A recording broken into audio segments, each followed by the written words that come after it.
रमा एकादशी हर वर्ष कार्तिक मास के कृष्ण पक्ष की एकादशी को मनाया जाता है।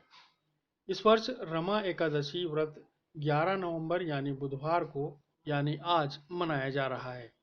इस दिन भगवान विष्णु और माता लक्ष्मी की पूजा की जाती है। माता लक्ष्मी के नाम रमा पर ही इसे रमा एकादशी कहा जाता है। मान्यता है कि इस दिन मां लक्ष्मी और श्रीहरि का विधि विधान से पूजन करने से मनोकामनाएं पूर्ण होती हैं।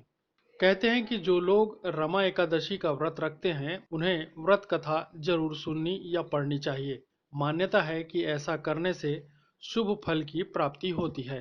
हिंदू पुराणों के अनुसार भगवान श्री कृष्ण ने अर्जुन से कहा था कि जो लोग रमा एकादशी का व्रत रखते हैं और कथा सुनते हैं वे विष्णु लोक को प्राप्त होते हैं।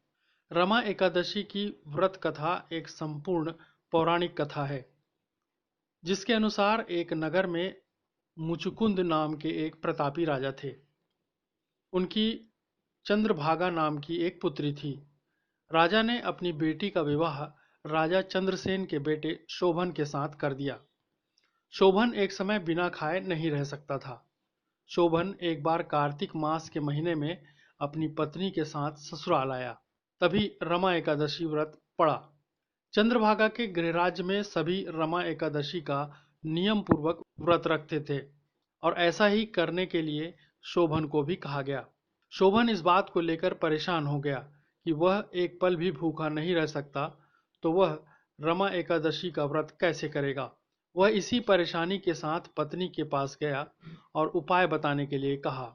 चंद्रभागा ने कहा कि अगर ऐसा है तो आपको राज्य के बाहर जाना पड़ेगा, क्योंकि राज्य में ऐसा कोई व्यक्ति नहीं है जो इस व्रत नियम का पालन न करता हो। यहाँ तक कि इस दिन राज्य के जीव जंतु भी भोजन नहीं करते। आखिरकार शोभन को रमा एकादशी उपवास रखना पड़ा, लेकिन पारण करने से पहले उनकी मृत्यु हो गई।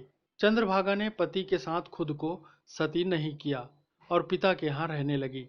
उधर एकादशी व्रत के पुण्य से शोभन को अगले जन्म में मंदरांचल पर्वत पर आलीशान राज्य प्राप्त हुआ। एक बार मुचकुंदपुर के ब्राह्मण तीर्थ यात्रा करते हुए शोभन के दिव्य नगर पहुंचे। उन्होंने सिंहासन पर विराजमान शोभन को देखते ही पहचान लिया। ब्राह्मणों को देखकर शोभन सिंहासन से उठे और पूछा कि यह सब कैसे हुआ। तीर्थ यात्रा से लौटकर ब्राह्मणों ने चंद्रभागा को यह बात बताई। चंद्रभागा बहुत खुश हुई और पति के पास जाने के लिए व्याकुल हो उठी। वह वाम ऋषि के आश्रम पहुंची। चंद्रभागा मदरांचल पर्वत पर पति शोभन के पास पहुंची। अपने एकादशी व्रतों के पुण्य का फल शोभन को देते हुए उसके सिंहासन व राज्य को चिरकाल के लिए स्थिर कर दिया। तभी से मान्यता है कि जो व्यक्ति इस व्रत को रखता है वह ब्रह्म हत्या जैसे पाप से मुक्त हो जाता है और उसकी सभी मनोकामनाएं भी पूरी हो जाती हैं। रमा एकादशी व्रत का प्रारंभ 11 नवंबर 2020 यानी बुधवार सुबह 3:22 से शुरू होकर 12 नवंबर 2020 यानी गुरुवार को 12:40 तक रहेगा। एकादशी व्रत पारण कालखंड 12 नवंबर 2020 गुरुवार सुबह 6:42 से 8:51 तक रहेगा। द्वादशी तिथि समाप्ति 12 नवंबर 2020 यानी गुरुवार रात 9:30 पर होगा।